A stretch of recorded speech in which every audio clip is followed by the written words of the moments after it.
בבל, שם ישבנו גם בכינו בזוכרנו את ציון, על ערבים בתוכה תלינו כנורותינו, כי שם שלונו שובנו דברי שיר ותוללנו שמחה. שיר לנו משיר ציון, איך נשיר את שיר השם על אדמת נך. Birshut Moray Verabotai, avec la permission d'Hachem, je vous souhaite à vous tous une bonne année. Shana Tova, Tikatebo, Vetechatemo, Lechaim, Tuvim Shalom. Voilà, ça fait déjà un an, depuis l'année dernière jusqu'à cette année. Un an s'est écroulé et Baruch Hashem, on est toujours là. Donc ce soir, pendant la fête de Rosh Hashanah, on dit Shehyanu v'kimanu v'gi'anu lazman hazeh. Et aussi, à Kippour, on va faire la bracha de Shehyanu v'kimanu v'gi'anu lazman hazeh. C'est une bracha qu'on fait pour quelque chose de nouveau, pour une bonne nouvelle. Quelqu'un qui achète par exemple un beau costume, pour la première fois qu'il le porte, il fait cette bénédiction de Shehyanu v'kimanu v'gi'anu lazman hazeh. On remercie Hachem qui nous a donné la vie jusqu'à aujourd'hui que je porte cette chose, ce costume qui est nouveau. Lorsque un homme se marie, alors aussi il remercie Akadosh Baruch Hu pour ce beau mariage, pour cette femme que Hachem lui a apportée. Donc il met, pendant qu'il met le talit, il fait Shehyanu, il pense à ce que Hachem aussi lui a donné. Et pour la nouvelle année qui va venir, si Dieu veut, grâce à Dieu, on est vivant avec toutes les épreuves de toute l'année. Baruch Hashem, on est là. Donc on dit merci Hashem, on est là. Donc mes amis, il faut savoir que cette fête-là de Rosh Hashanah et Kippour, c'est deux fêtes. C'est deux fêtes que ça demande beaucoup de préparation pour les faire, pour les sentir. Parce que n'oubliez pas que pendant le mois d'Elul, ce mois d'Elul, chaque jour d'Elul, c'est un jour qui nous avance vers le jour du jugement. Parce qu'on ne sait pas. On ne sait pas ce qui va se passer. Vous savez, lorsque on sait, on a fait une faute, on est jugé, au moins le juge, il tranche, il dit voilà, ta punition c'est ça. 2 ans de prison, ou bien tu payes une amende, on sait. On sait qu'il y a une punition qui va se passer. Mais la justice de là-haut, on ne le sait pas. On est jugé pendant Rosh Hashanah et Kippour, mais on ne sait pas. Qu'est-ce qu'on a été jugé? Est-ce qu'on a été coupable? Est-ce qu'on a été acquitté? Est-ce qu'on va passer une bonne année? Est-ce que non, Hasu Shalom? Est-ce qu'on va être riche ou pauvre? On va être malade, en bonne santé? On va avoir des enfants? On va perdre des enfants? Que Dieu préserve? On va, je sais pas ce qui va se passer. Moi, je connais pas. Donc, c'est un doute. Donc, c'est un grand problème. Au moins, il n'y a pas pire que le doute. Il n'y a pas plus grave que le doute.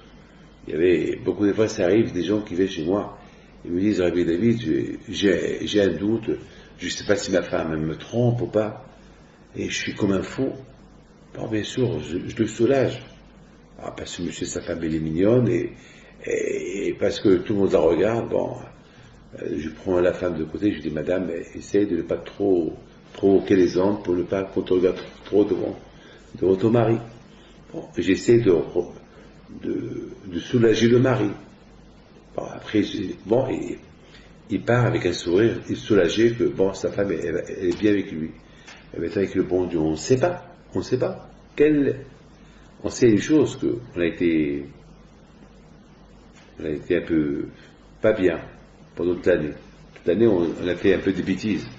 Donc, quelque part, Kadosh Baruch Hu, a priori, il devait nous juger mal. Mais, on fait des shuvah, on fait pénitence, on fait la tzedaka, on prie. Et Baruch Hashem, grâce à Dieu, Kadosh Baruch Hu, on sait qu'il est miséricorde. Mais, jusqu'à où il a été miséricorde? D'accord. Peut-être il ne va pas le punir à 100%, à 10% peut-être. Et c'est quoi ces 10%? On ne sait pas.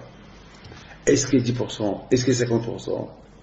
Est-ce qu'il n'y a rien? Est-ce que ça va être vraiment une super bonne année à 100%? On ne sait pas. On ne sait pas. Alors qu'est-ce qu'on fait lorsqu'on ne sait pas? Qu'est-ce qu'on fait lorsqu'on ne sait pas?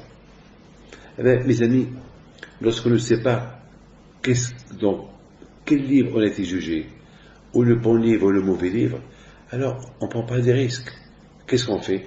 Ben, on s'engage à faire encore mieux des choses. Un peu les mitzvot, le respect du Shabbat, les parties familiales, prier, les tfilines, s'occuper un peu des pauvres, faire du bien, ne pas parler de médisance.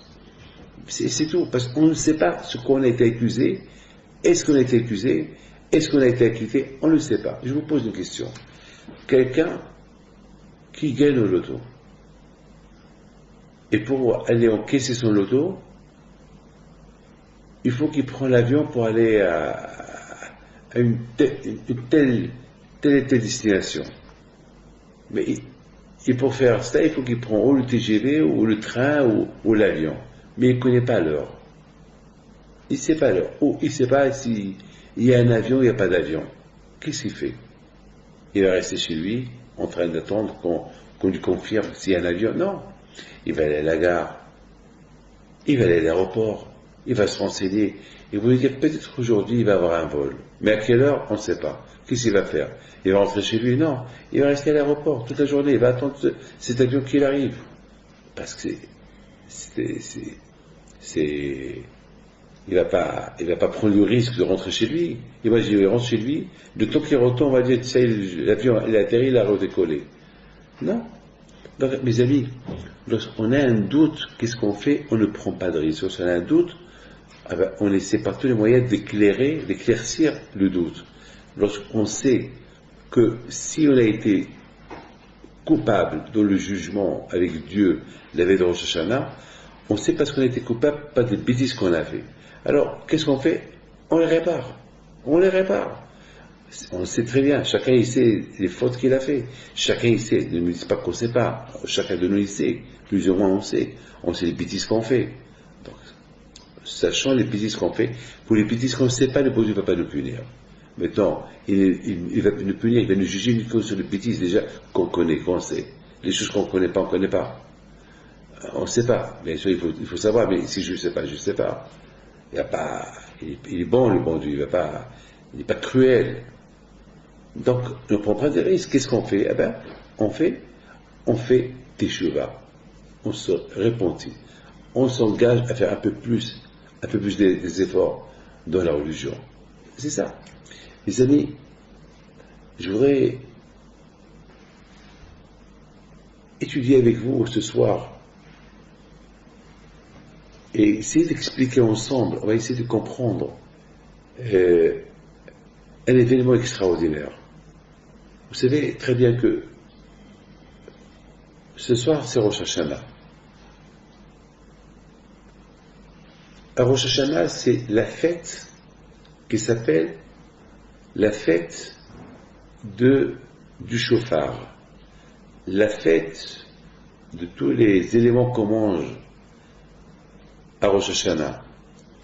Mais ça peut aussi le jour de la joie. Dans la Torah, c'est écrit « Uvyom simchatrem u'moadechem ».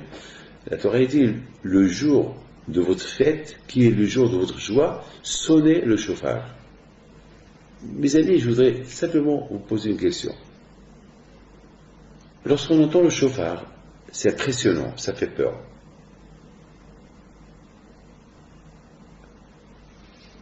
Souvent, j'ai vu des gens, je les ai vus, des femmes ou des hommes qui sont très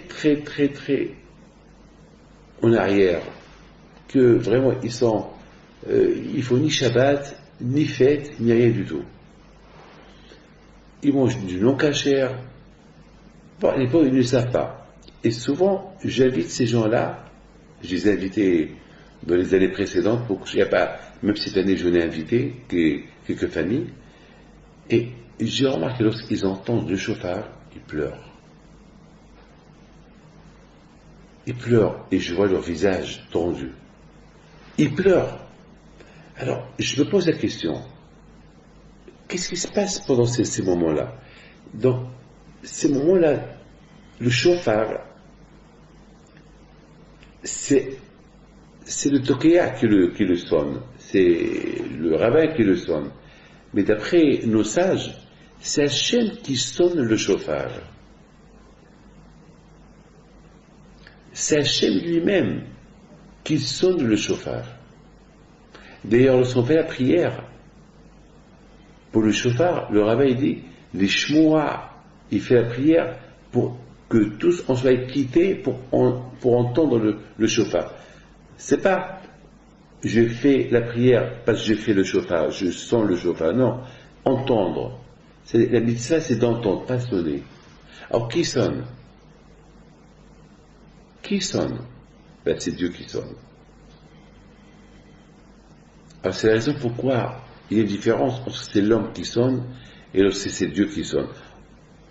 En général, pendant l'année, lorsque quelqu'un sonne le shofar, ça ne dit pas grand-chose.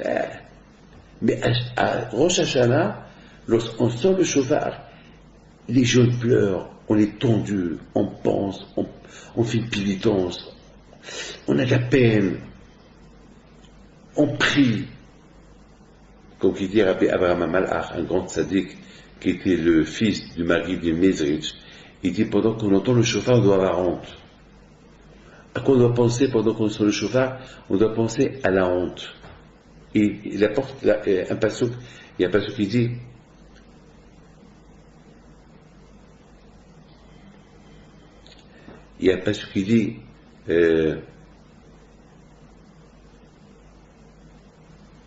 j'ai oublié le passouk qui dit Bahatzotzrot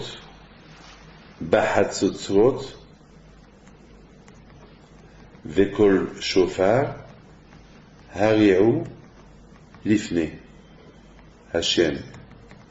Il dit Bahatzotzrot Vekol Shofar Hariaou. Si on prend les premières lettres de chaque lettre, comme Bahatzotzrot, c'est le shofar. Bahatzotzrot Vekol Shofar Hariaou. Ça veut dire, lorsque on prend la trompette, on sonne pour qu'il y ait le bruit du shofar qui sort.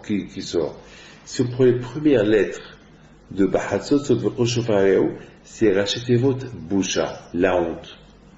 Ça veut dire que pendant qu'on entend la voix, le son du shofar,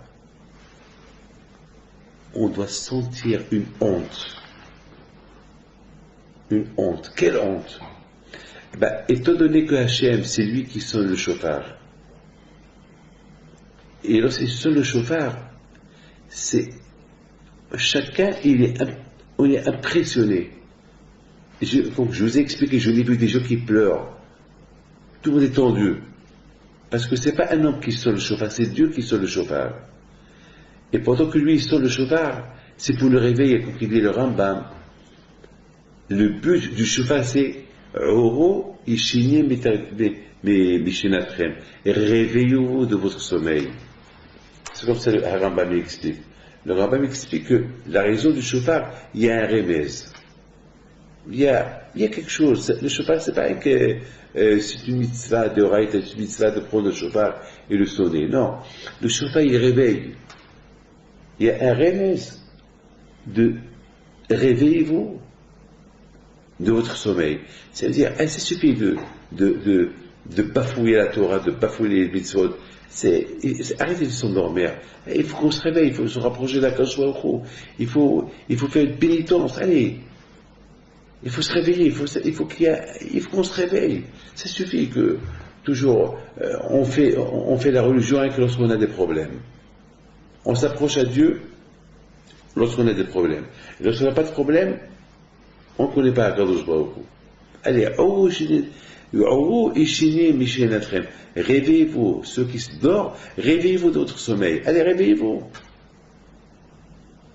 Donc, mes amis, pendant que l'homme, je voudrais connaître Rabbi Abraham Malach qui dit qu'il faut sentir la honte, et les paroles du Rambam qui dit qu'il faut se réveiller. Réveillez-vous de votre sommeil. Ça veut dire que pendant que on sonne le shofar Rosh Hashanah, on pense tout le mal qu'on a fait à Kadosh Baruch Hu. on se réveille. Ça suffit. Encore qu'un jour, il nous réveille. Et pendant ces moments-là qu'on se réveille, on sent la honte. Après tout, comment? Et j'ai osé faire ça à Hachem, le roi des rois, avec tout ce que lui m'a donné. Il m'a donné une femme, les enfants, l'argent, la santé. Regarde bientôt qu'il y a la crise. Cette crise de la grippe porcine. Cette grippe-là qui fait peur. Partout les gens ont peur.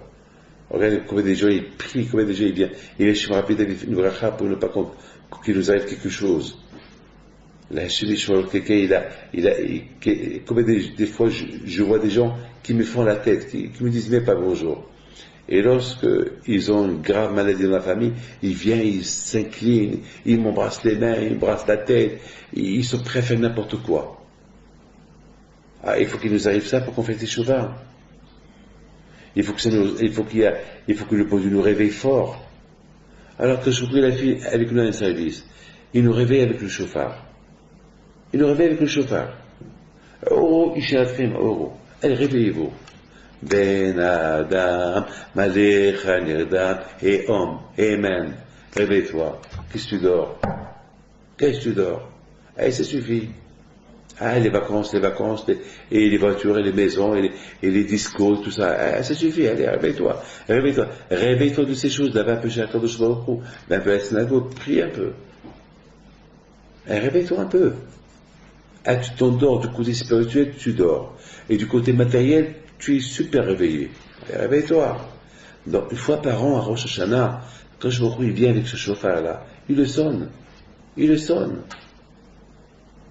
Et lorsqu'il le sonne, alors les gens, ça nous réveille, ça. Je l'ai vu. Je vous donne la parole d'honneur.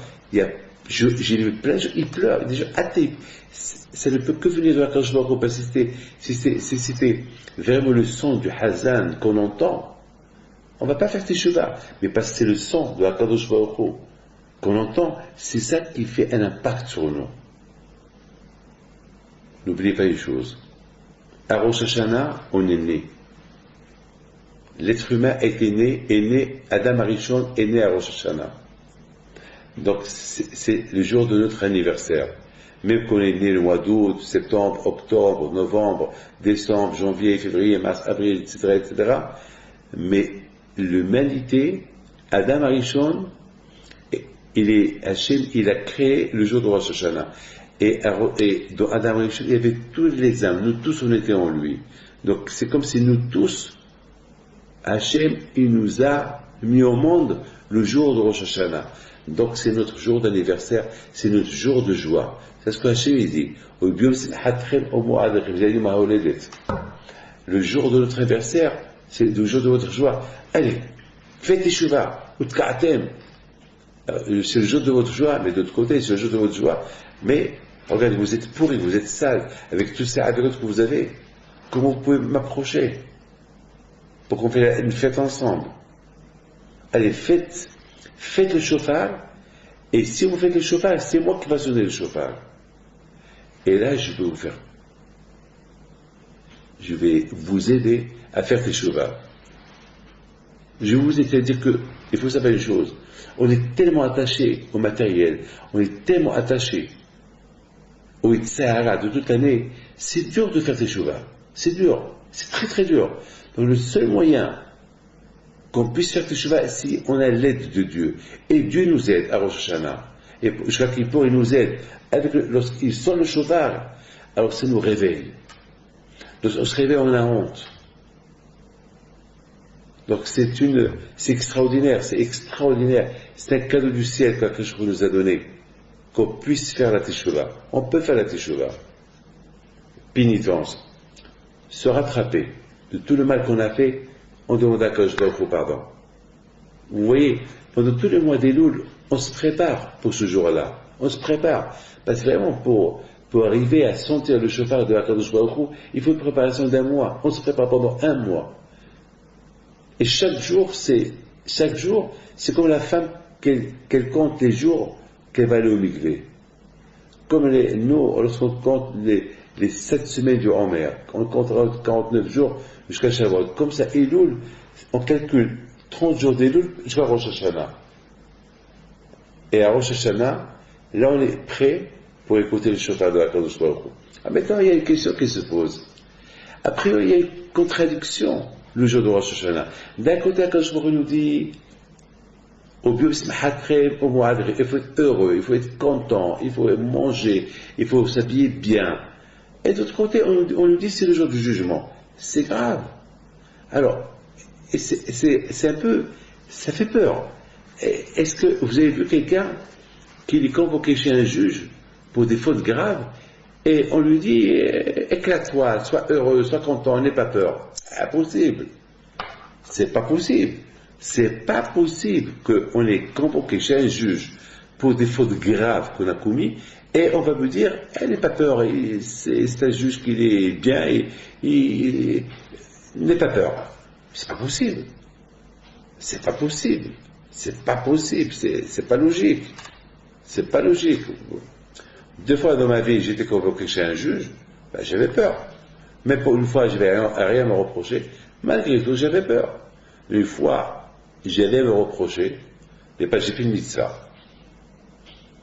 J'ai fait une mitzvah, mais bon, je l'ai convoqué. Après, Baruch Hashem, il m'a acquitté, c'était un non-lieu, mais quand même, j'avais peur. Mais alors, imaginez-vous, pour des fautes très très graves, on ne va pas me dire, réjouis-toi avant que tu rencontres le juge, c'est impossible. Alors comment? Hachem, c'est le juge. Il va nous juger pour des milliards de fautes qu'on a fait pendant toute l'année. Et de l'autre côté, on nous dit, il faut être content. C'est impossible. C'est impossible. Comment je vais être content? Alors, il faut savoir une chose. Le jour de Rosh Hashanah, il est différent. Tout ce qu'Akadosh Baruch Hu, il veut nous apprendre à croire en lui. Comment on peut croire en lui? Il nous dit, voilà, à Rosh Hashanah, je vais vous juger pour fautes graves, pour toutes les fautes que vous avez faites, mais si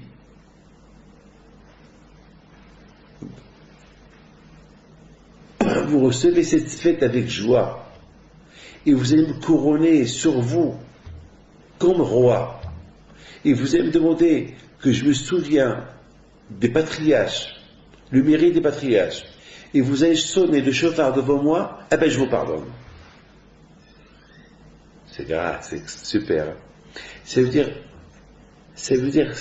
vous vous rendez compte, avec toutes les fautes qu'on a fait, on peut se racheter avec des choses très simples. Très très simples. C'est impossible d'imaginer ça. Mais c'est ça l'aïmouna. L'aïmouna, il faut croire que c'est Hachem qui a dit ça, et c'est Hachem qui a dit c'est que Hachem ne rigole pas. Il faut avoir l'aïmouna quand je vois autour. C'est tout.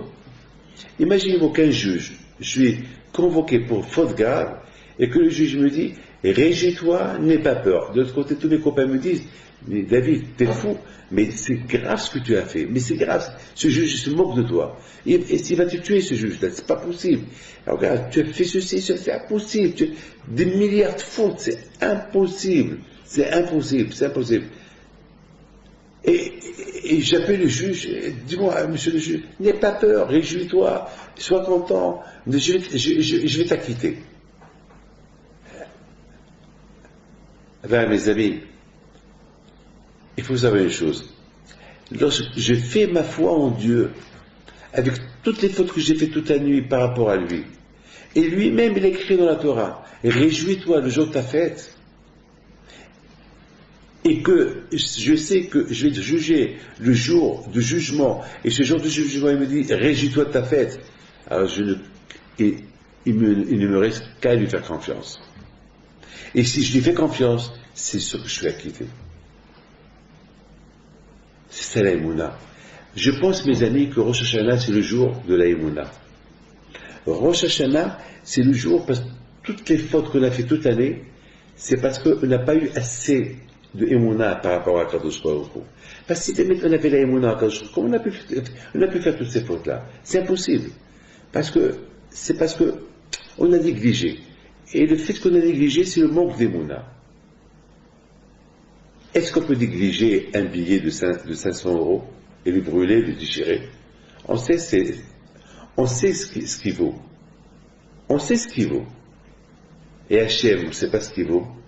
Et les mitzvot, on ne sait pas ce qu'il vaut. Et on les a négligés. Vous avez vu quelqu'un qui prend un billet de loto, qu'il a gagné 100 millions de dollars, il va l'enrouler, pour allumer une cigarette, il va l'allumer avec ce billet-là, de loto. Il va l'allumer d'une braise de feu pour allumer sa cigarette. Avez-vous, il faut être fou pour faire ça. Nous, on sait les bêtises qu'on a fait. Et on les a fait. On sait combien on a triché avec le bon Dieu. Et on a triché. Et on a triché. Alors ça veut dire que si on a triché, c'est qu'il y a eu ici un manque de volonté pour ne pas tricher. Il y a eu ici un manque de émouna par rapport à Hachem qui nous a dit de ne pas faire ces bêtises-là que nous on a fait.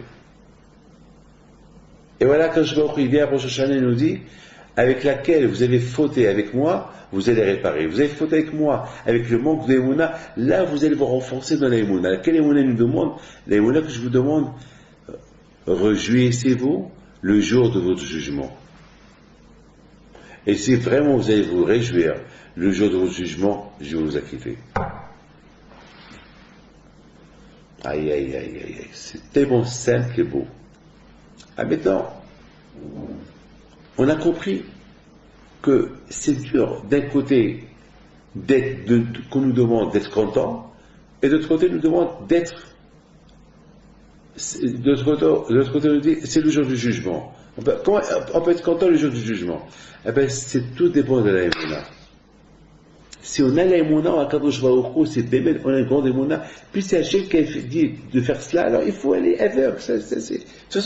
De toute façon, c'est le jour du jugement. De toute façon, c'est Yom Ad-Din, c'est Yamim Noraim, c'est Rosh Hashanah. Alors, et c'est Hachem qui a demandé. Alors, il faut l'écouter.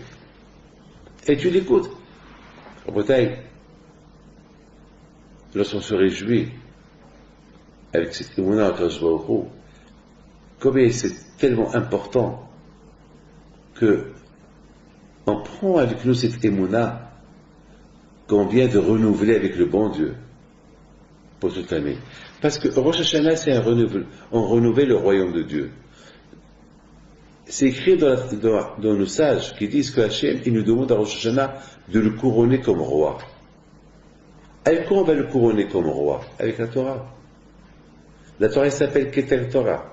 La Torah, c'est la couronne. Elle peut venir chez Akadosh Baruch Hu pour le charrier, pour qu'il nous inscrit dans le livre de la vie. Et lorsqu'on se comporte, on lui promet, ça y est Hachem, ça y est, ce que j'ai fait jusqu'à maintenant, j'arrête, je me réveille, je vais commencer à faire Torah et Mitzvot. Je te couronne. Avec la Torah, je te couronne. Bier ktirot tzadikim kitigmo alay. Hachem, il dit, et les tzadikim, ils vont me couronner. Comment ils vont me couronner, les tzadikim? Avec la Torah.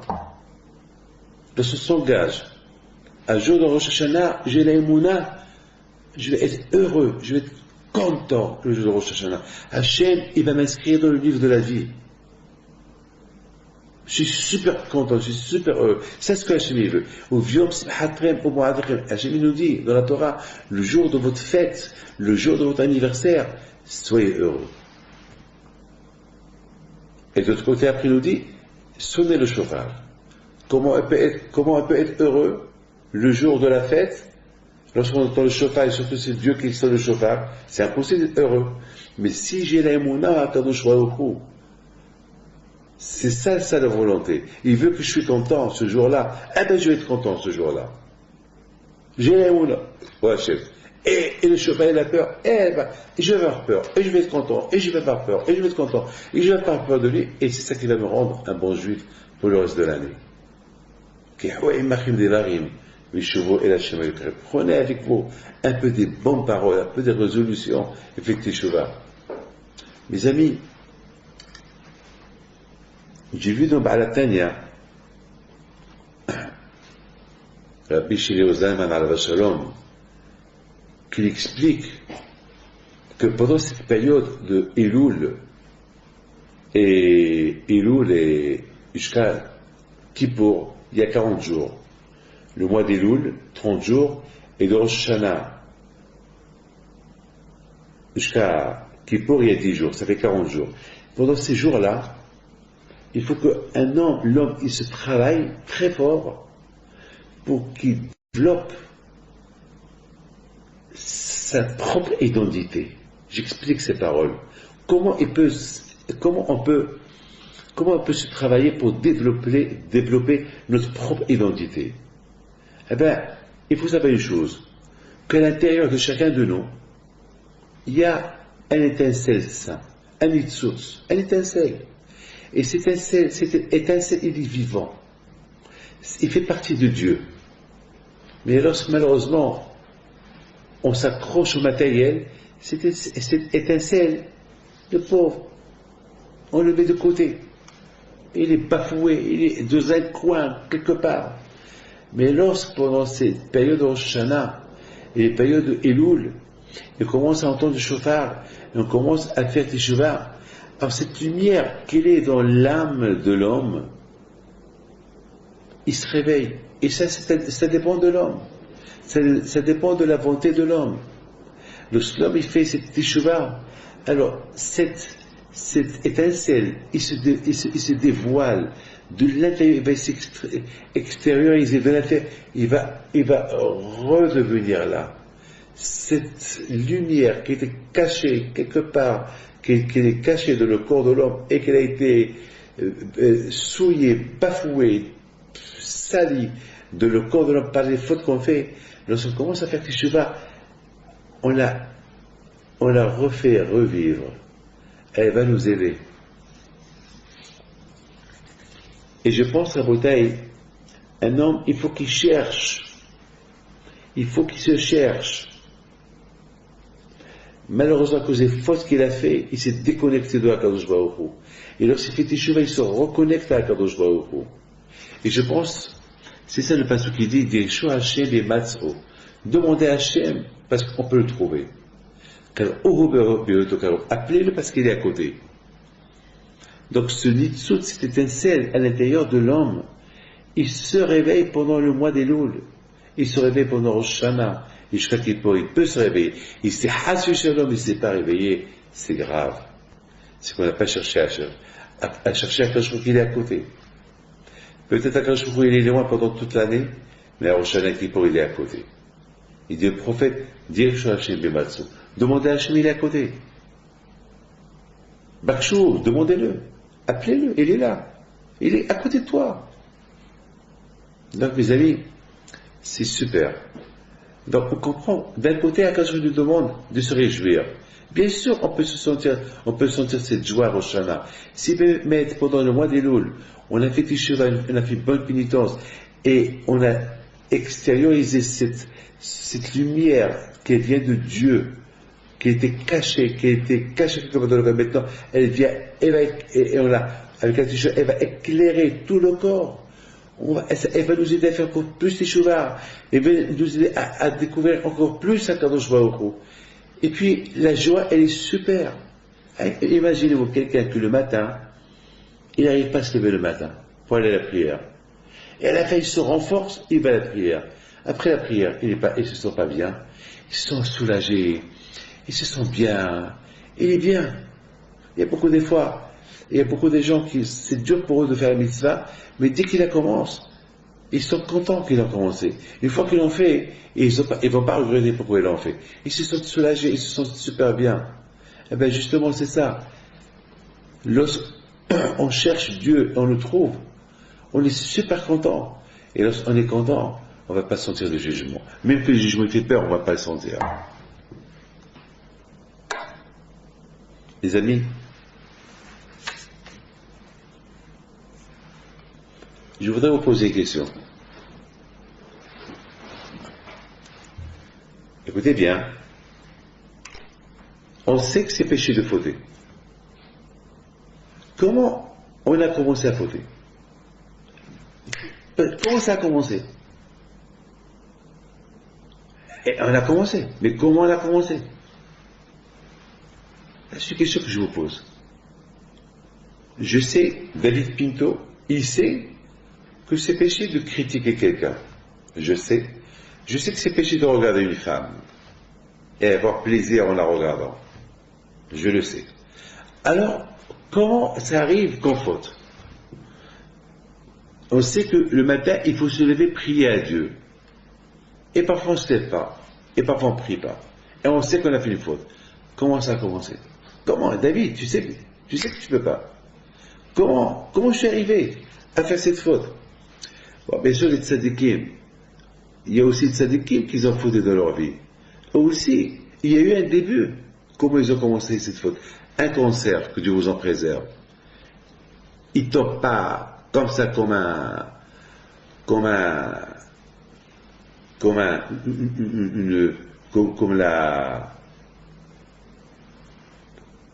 éclair. L'éclair.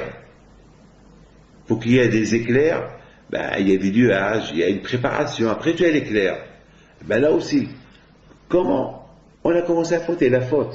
On sait que c'est péché de fauter. Mais comment on a commencé? Il y a eu un début. Vous savez, comme je viens de vous dire, un homme, au départ, ça commence, un cancer commence avec un petit grain de beauté. Et après, si on ne s'occupe pas de ce grain-là, il va se propager de tout le corps et presque trop tard. C'est toujours, vous savez, toujours il y a un début. Lorsqu'il y a une inondation de une maison, ça a commencé avec une petite fuite d'eau, toute petite fuite d'eau, toute petite fuite. De cette fuite-là, boum, toute la maison essaie à refaire. Alors comment on a commencé la faute? Eh bien, écoutez mes enfants, la faute, il faut savoir que la faute, elle commence. Le Satan, il ne va pas venir chez moi me dire faute. Il sait que je ne vais pas fauter. Le Satan va me dire regarde une femme. Il sait que je ne vais pas regarder une femme. Le Satan va me dire ne fais pas la prière. Il sait bien que je ne vais pas l'écouter. Alors comment ça commence?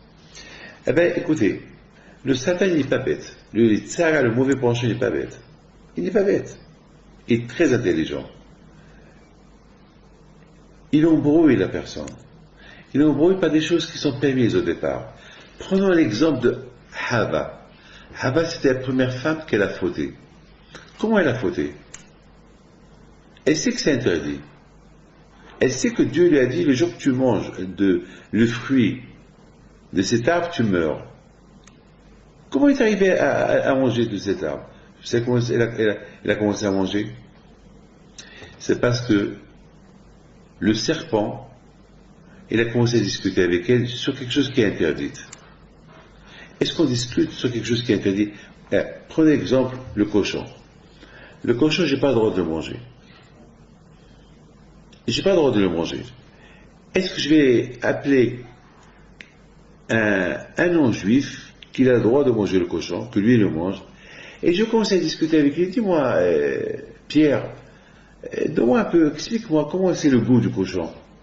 Il va me dire, il est bon. Je sais qu'il est bon. Même le Rambam, il dit qu'il est bon. Je sais qu'il est bon. Justement, dis-moi un peu comment c'est. Essaye de me donner un peu le goût du cochon sans que je le goûte. Il va me dire, le cochon, c'est le cochon, et c'est le cochon. Voilà. Et il y a beaucoup de... Il commence à me donner des recettes, et voilà, on peut le cuisiner comme ça, et c'est super bon. Après, il va me dire, maintenant que je t'ai décrit le cochon, et pourquoi tu ne le goûtes pas? Ah non, c'est péché. Je lui dis, ah non, c'est péché. Mais tu sais, c'est bon, hein? Mais je vais te montrer un morceau de jambon, il va me dire. Non, Pierre, je t'en prie, apporte-toi non, je ne veux pas le voir. Mais c'est pas grave, tu vas le voir. Il va m'apporter un bon morceau de jambon. Très bon. Il va me dire, alors monsieur le rabbin, et voilà, il est là. Et je vais le regarder. Il va me dire, mais c'est pas mieux que la charcuterie cachère, hein, même c'est plus bon. Je vais commencer à voir. Et je vais commencer à avoir envie. Et je vais le manger. C'est comme ça que ça commence. Le Tsehara, lorsqu'il vient chez vous, il commence à vous dire, à parler de la synagogue. Repose-toi. Est-ce qu'il y a une discussion à discuter pour la synagogue? Je l'écoute pas. Même s'il me dit, repose encore 5 minutes. Mais c'est péché, le bon Dieu m'attend à la synagogue. Ben, c'est comme ça qu'il commence le tzara. Au départ, il me dit, hey David, je sais que c'est l'heure de la synagogue, mais c'est pas grave, tu peux encore dormir 5 minutes, ou 10 minutes. Après 10 minutes, tu vas me dire, c'est pas grave, tu te creves et tu es fatigué, tu n'as pas dormi hier soir, tu as dormi très tard hier soir, c'est pas grave, tu peux encore dormir un peu. Allez, il fait froid dehors. Et il va commencer à souffler sur moi, je commence à sortir le froid, après même moi je commence à dire, bon c'est pas grave, je peux dormir, et puis je vais m'endormir jusqu'à 10 heures, j'ai raté la prière, j'ai tout raté. Il y a des choses qu'il n'y a pas de discuter, il n'y a pas de compromis sur certaines choses, il n'y a pas de discussion. Hava, tu sais que cet arbre, ce fruit, il est interdit. Qu'est-ce que tu discutes avec le serpent, si c'est permis ou si c'est pas permis? Tu sais que c'est péché. Il n'y a pas de discuter. Alors, tu as commencé à discuter avec le Nahash, et toi, tu maintiens, elle maintient l'interdiction de manger les fruits, et le Nahash et le serpent, il commence à lui donner envie de le manger. Après, il la pousse vers l'arbre, elle touche l'arbre, elle ne meurt pas. Et puis, qu'est-ce qui se passe? Il a tellement fait un bourrage de crâne sur ce fruit, elle le regarde. Elle tombe amoureuse du fruit, elle a envie, elle le mange. Voilà comment on commence à faire la faute. La faute, on commence à la faire lorsque on sait que c'est péché de la faire, et lorsqu'on commence à trouver, depuis le départ, certaines permissions de faire comme ça, de trafiquer la chose. Dès qu'on commence à trouver des permis, se permettre à faire cette interdiction de la Torah, ou la faire indirectement, ou rien qu'elle l'a touché, etc., à la fin, que Dieu préserve, on l'a fait. Je vous raconte une chose. Une fois, j'étais à Londres. Je devais partir en Israël. Et il y avait des informations. Et je crois qu'il y avait un tremblement de terre quelque part. Il y avait un grand tremblement, je ne sais pas si c'est le tsunami, je ne sais pas quoi. Il y avait un grand tremblement de terre, il y avait des milliers de personnes qui sont mortes. Et puis je voyais, il y avait la télévision. À l'aéroport, il y avait une grande télévision et tout le monde était là en train de voir les informations. Je me suis dit, je voyais de loin la ville entière détruite, et je voulais voir combien de dégâts il y a eu, qu'est-ce qui s'est passé. Je suis rabbin, je suis obligé de savoir ce qui se passe dans le monde. Les gens me posent des questions, il faut que je sache. Et puis j'approche, et il y avait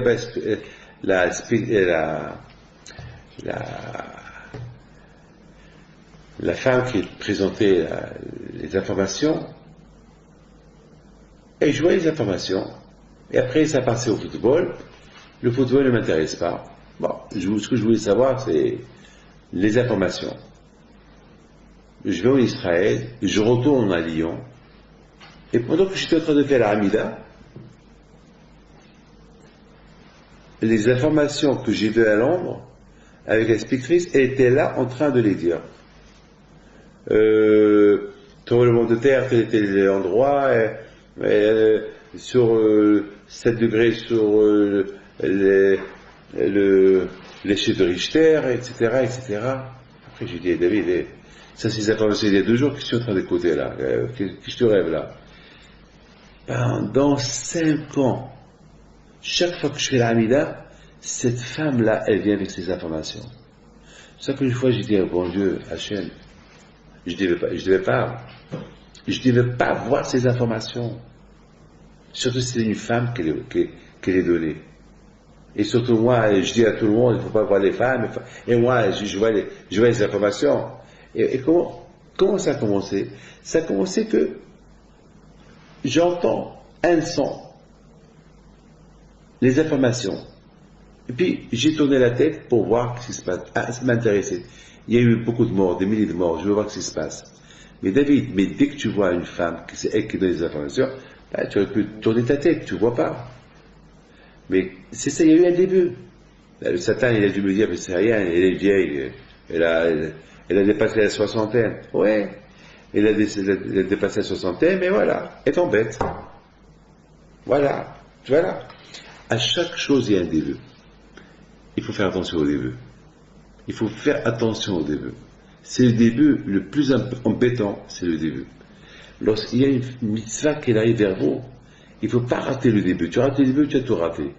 De même, une avera. L'avera, elle est là. Pour que cette avera-là, elle a un début. Mais toi, tout dépend qui tu es. Si tu es très religieux, le Satan, il va te faire cette avera avec un début que jamais tu sauras que c'est une avera que tu es en train de faire.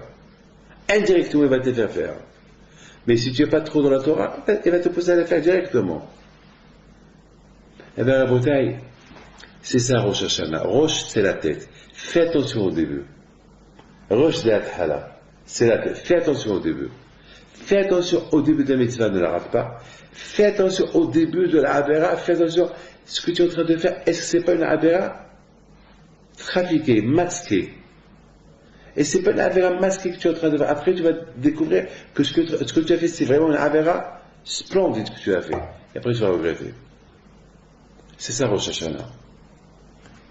Les amis, il faut savoir tous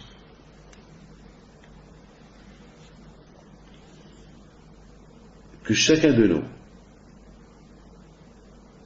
Ah oui, je voudrais simplement vous dire quelque chose, avant que j'oublie. Il y avait une femme qui était à la Ilula de la Pinto, il y a 2 semaines à Essaouira, et pendant que je recevais les gens, cette femme, elle est venue. Une femme qui était, dès qu'elle est rentrée, me dit, Rabbi David, je suis venu cette année pour dire merci à Kadosh Baruch Hu et merci au Tzaddik. Et je lui dis, pourquoi? Elle me dit, il y a 2 ans, j'étais là, j'étais paralysé, je suis venu sur ma chaise roulante, on m'a fait rentrer au mausolée, toutes les femmes, ils ont prié pour moi, et toutes les femmes m'ont souhaité que je viendrais un jour sans la chaise roulante. Et grâce à Dieu, je suis rentré chez moi, après quelques temps, et j'allumais toujours les veilleuses de Rabbi Pinto, lorsque chaque fois je priais, Rabbi, et un jour j'ai dit à Rabbi Pinto, j'ai plus de veilleuses à allumer. Toutes les bougies que j'avais, que j'ai ramenées d'Essaouira, je les ai épuisées maintenant, aide-moi. Le lendemain, elle a commencé à marcher. Elle a commencé à marcher. Cette tzaddikim-là, comme Rabbi Pinto alav shalom, qu'il est mort il y a plus de 170 ans, et qui continue à faire merveille de l'autre monde, lorsqu'on l'évoque, il écoute la prière, il devient un bon avocat. Qu'est-ce qu'il a fait dans sa vie pour qu'il soit proche d'Hachem? Pour tout ce qu'il dit, à quel jour il écoute. Qu'est-ce qu'il a fait dans sa vie? Eh bien, parce que toujours, lorsqu'il a fait les mitzvot, il a commencé la mitzvah du début jusqu'à la fin. Et lorsqu'il y avait la Habera, il faisait toujours attention au départ de la Habera. Il savait qu'est-ce qui est mitzvah, il savait où est la Habera masquée. Comme par exemple, Hava et qui discutent sur un arbre qu'il est interdit. Mais qu'est-ce que tu es en train de discuter avec le Nahash, avec le serpent, sur quelque chose que de toute façon tu n'as pas le droit de manger? Qu'est-ce que tu discutes? C'est comme moi, David Pinto, si je discute avec Pierre, on discute ensemble, dis-moi le goût. Mais qu'est-ce que tu discutes? Tu sais que tu vas gagner quoi si il te décrit comment est le goût? Tu vas gagner quoi? De toute façon, tu ne vas pas manger. Alors, c'est pas fait de discuter. Le contraire, le fait que tu discutes le goût, après, le fait qu'il va te décrire, après, il va t'apporter un jambon. Il va dire, bon, allez, puisque je t'ai décrit, allez, goûte-le. Parce que toi-même, tu vas dire, allez, goûte-le. Et que Dieu préserve. L'homme, il risque de le goûter. Une fois, j'avais des ouvriers à la maison. On avait fait la peinture. Et le frigidaire, on avait fait les achats. Et j'avais faim. Je vais au frigidaire. Je trouve là-bas des légumes. J'ai pris des fruits, des légumes, j'ai pris un peu. Et après, je vois de la charcuterie. Je prends de la charcuterie et je la mets dans ma bouche. Et je commence à la mâcher. Et c'était bon. Après, j'ai dit, mais c'est trop bon pour que ce soit cachère. C'est trop bon. J'ai pas avalé. Je suis reparti au frigidaire, j'ouvre le frigidaire, et je trouve que c'était un paquet de charcuterie, mais alors je l'ai pris dans mes mains, et je vois que c'était un paquet de Leader Price, un paquet de charcuterie, pas cachère. Et je suis parti, j'ai craché cette viande-là de ma bouche. Et pendant un mois, j'ai pas touché à la viande. Et chaque fois que je pensais à la viande, j'allais vomir. Alors, qu'est-ce qui s'est passé? Bon, grâce à lui, j'ai pas avalé, mais c'était bon. J'ai pas avalé, mais c'était bon.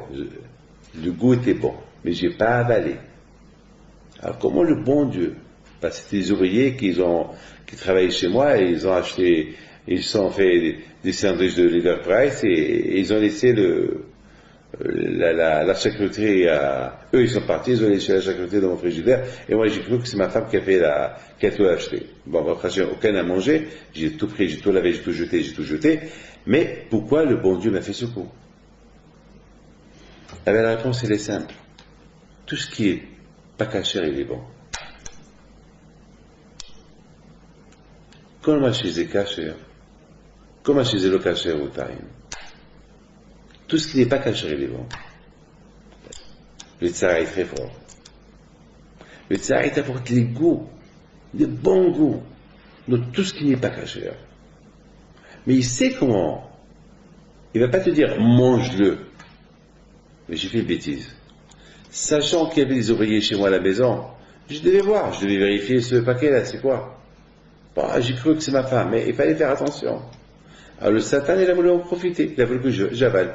Mais je n'aurais pas fait de faute si j'aurais avalé. Mais quand même, pourquoi avaler? Avant l'effet de Kippour, avant l'effet de Rosh Hashanah.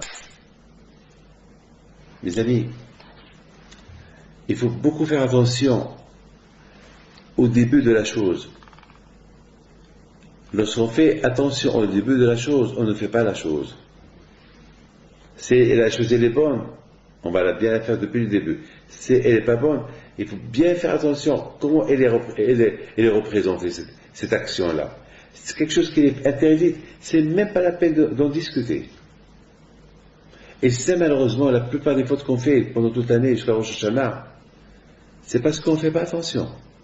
Parce que le Satan, il nous provoque avec des choses qui sont interdites, mais il nous fait un détournement, soi-disant, quand une femme qu'elle passe, tu la vois pas, mais regarde si le parfum qu'elle a mis, c'est un bon parfum pour lâcher à ta femme. Ta femme, ça fait longtemps que tu as pour la fête des mères. Hein? Valentine. Achète-lui un cadeau. Achète-lui un bon parfum comme celui-là. Mais le Satan, il t'a pas dit de regarder cette femme. Non. Rien que sentir le parfum.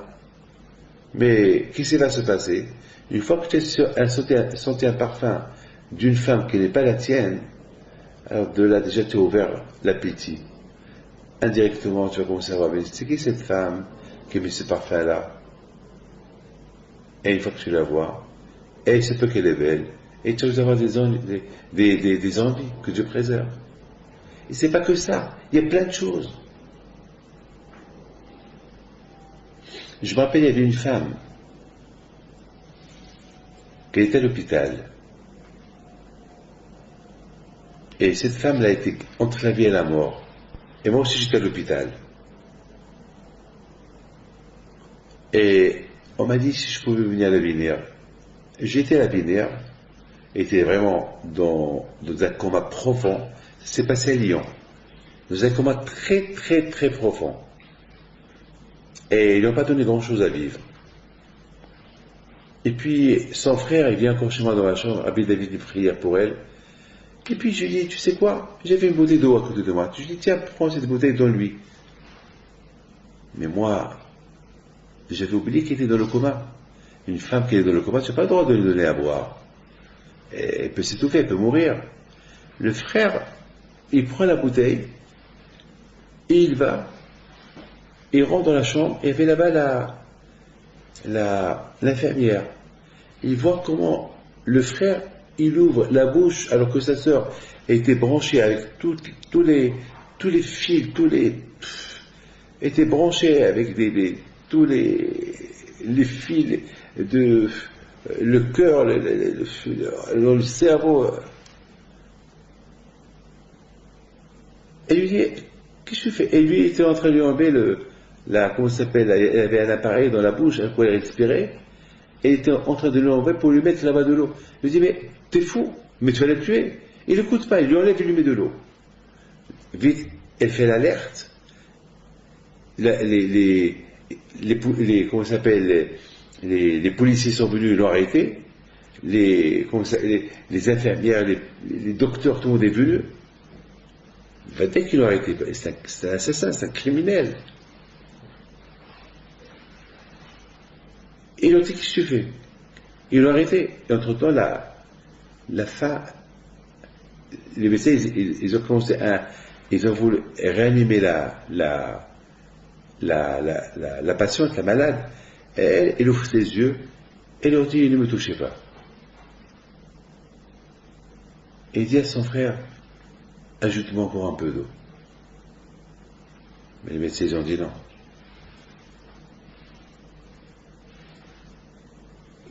Ils sont restés bêtes. Ils n'ont rien compris. Ils ont dit, mais qu'est-ce que tu as fait? Ils ont cru qu'il avait un médicament magique avec lequel on peut ressusciter les morts, on peut refaire vivre ceux qui sont dans le coma. Il a dit non, c'est une bouteille d'eau que Rabbi David Pinto m'a donnée pour que je donne à ma sœur. Et c'est ce que j'ai fait. Mais il a pris un gros risque, ce rabbin-là. Il est où? Il est à la chambre telle et telle. Ils sont venus chez moi. Je lui ai dit, mais je n'ai pas dit qu'il lui donne à boire. Je lui ai simplement dit un peu de cette eau qu'il met un peu sur le front, mais pas à boire. Bon, grâce à Dieu, elle n'est pas morte. La Emouna, la foi. Cette femme, elle est en bonne santé, elle s'est mariée, elle a des enfants. La Emouna. Ce monsieur-là, il partait avec une Emouna. Il a réussi. Mais bien sûr, c'est pas à faire. C'est très dangereux. Mais bon, c'est pas tout le monde qui a une Emouna comme ça. Bon, il a une Emouna, il a réussi. Il faut s'attacher à Dieu. Avoir une Emouna quand je vous à 100%. Mettons, voilà, si Dieu veut, on est la veille de Rosh Hashanah. Rosh Hashanah, il va se terminer. Et c'est Kippour. Et selon la suite de Kippour, selon la suite de Rosh Hashanah, ça va se déterminer Kippour. Parce que de toute façon, ce qui est fait est fait. Une fois que Rosh Hashanah se termine, ce qui est fait est fait. Ah, maintenant, mais il y a le doute. Qu'est-ce qui a été fait? Donc, quel livre je suis? La vie, l'autre livre, des moyens. Je suis acquitté, je suis pas acquitté. Alors quoi? Mais j'étais content hier. Je vais lui dire, mais pendant Rosh Hashanah, j'étais content. J'ai la Emouna en Dieu. Ah, tu as la Emouna, t'as pas peur. Tu étais content, n'aie pas peur. Très bien. Mais il faut que je continue cette joie après Rosh Hashanah. Il faut pas que si j'ai été acquitté à Rosh Hashanah, il faut pas que je m'enfonce entre Rosh Hashanah et Kippour. Il faut que la Teshuvah, elle continue, elle progresse. Il faut que je progresse. Après toi, Hachem m'a fait avec moi un service. Il est miséricorde. Il m'a pardonné. J'aurais pu être coupable. Et par rapport à la Emouna que j'ai en lui, j'ai été acquitté. Alors c'est pas fini encore. Il y a encore 10 jours qui restent. Il y a encore, entre Rosh Hashanah et Kippour, il y a 10 jours. Et après, ne joue pas avec le bon Dieu. Continue. On dit Ani l'Elodi Bedodili. Je suis pour Hachem et Hachem il est pour moi. Mais pourquoi Hachem soit pour toi? Il faut que toi tu fais le premier pas. Et pour que tu fais le premier pas, Ani l'Elodi Bedodili Rachetevot Elul. C'est-à-dire ces premiers pas, on les fait pendant le mois d'Elul. Pendant ces mois d'Elul là, on s'approche à Hachem. D'où dit c'est mon oncle, on appelle le bon Dieu oncle. Mais aussi Dodi, c'est du verbe dad. Dad, c'est les seins d'une femme. Une femme, elle allait son enfant avec ses seins. Et s'il n'y a pas le lait dans les seins, eh ben l'enfant, il va mourir. On demande à Akadosh Baruch Hu, Ani li Dodi. C'est comme ça, c'est ce que j'ai entendu une fois d'un arabe. Qui dit, Ani li Dodi, Hachem, je vais téter de tes seins. Je vais téter de toi. Je vais dépendre de toi. Comme c'est la mère qui donne la vie à son fils, on demande nous à Akadosh Baruch Hu, Hachem, on dépend de toi. Tu es notre père, tu es notre mère. Et j'ai ajouté une chose. Qu'est-ce qu'elle allait être la maman à l'enfant? Du lait. Et le lait, c'est halav. Halav, c'est le chiffre 40. Et 40, c'est la Torah. La Torah a été donnée après 40 jours. On demande à Akadosh Baruch Hu, Ani li Dodi vidodi li. Dans chaque lettre, il y a un yud. Ani, à la fin, il y a un yud. Li Dodi, à la fin, il y a un yud. Vidodi, à la fin, il y a un yud. Li, à la fin, il y a un yud. Yud, yud, yud, yud. C'est 3 fois 10, ça fait 40. Ça veut dire qu'on demande à Akadosh Baruch Hu, Hashem, je vais m'accrocher à toi. Je vais être connecté à toi. Je vais téter la Torah. Cette Torah qui a été donnée après 40 jours au peuple juif. C'est un engagement qu'on s'engage pendant cette période de Elul jusqu'à Kippour. Il faut, pour qu'on soit acquitté, il faut vraiment qu'il y ait une ambition. Ça y est, je vais faire un trait, je vais faire un stop, je vais faire un stop pour le passé. Je vais rayer le passé. Je vais te mettre pour toi, Akadosh Baruch Hu. Et lorsqu'on se comporte de cette manière avec Akadosh Baruch Hu, alors Akadosh Baruch Hu, il est content.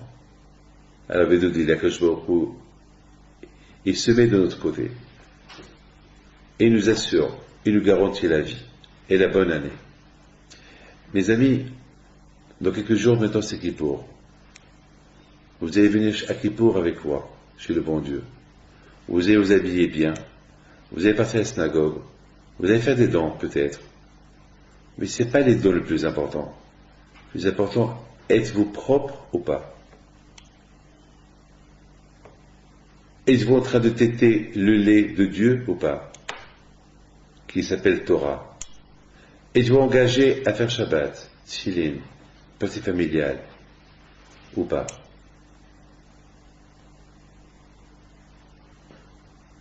Voilà.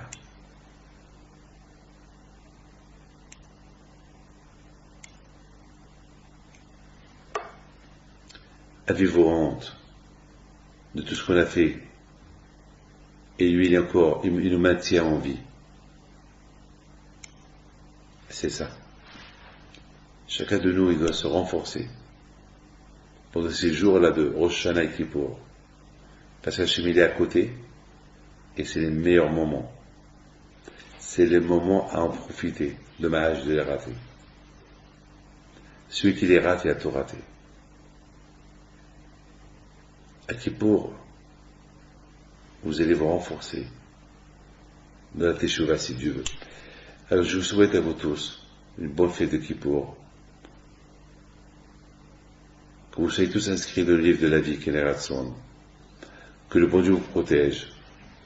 Que le bon Dieu vous donne la santé si Dieu veut. Une seule chose je vous demande.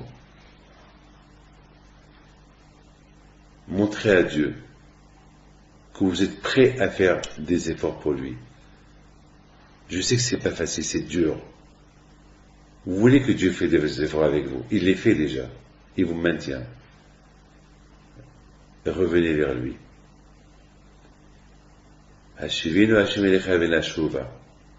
On demande à Kashvou, ramène-nous vers toi. Mais Hachem veut nous ramener vers lui. C'est à nous de vouloir accepter que Dieu nous ramène vers lui. Ça va être super, super beau. Alors, Annie les deux dit, qu'on fait le premier geste, Hachem, je vais aller vers toi. Alors, tu vas voir, vous allez voir. Mais Dodili, il va venir vers nous. Mais il faut que la première pas soit non. Parce qu'il veut. Mais il faut qu'on demande.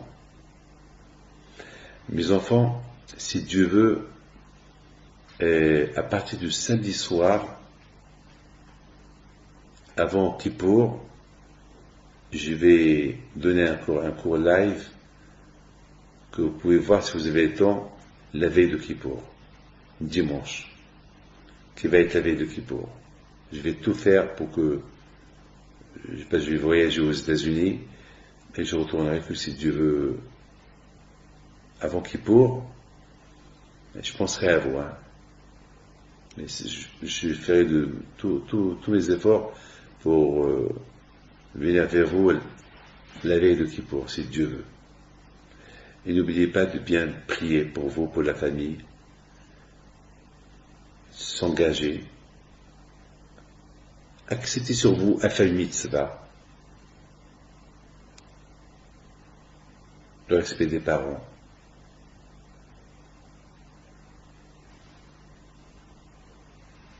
Et si Dieu veut, n'oubliez pas que la veille de Sha'an Araba, c'est le grand cours à Otsara Torah Sarcelles, de minuit à 2 heures du matin, et jusqu'à là, je vous souhaite Shana Tova, Mituka, une longue vie si Dieu veut, que Dieu vous protège, une bonne santé, Keneratson, et Visrot Rabbi Himpido soit avec vous, et n'oubliez pas de prier pour moi aussi.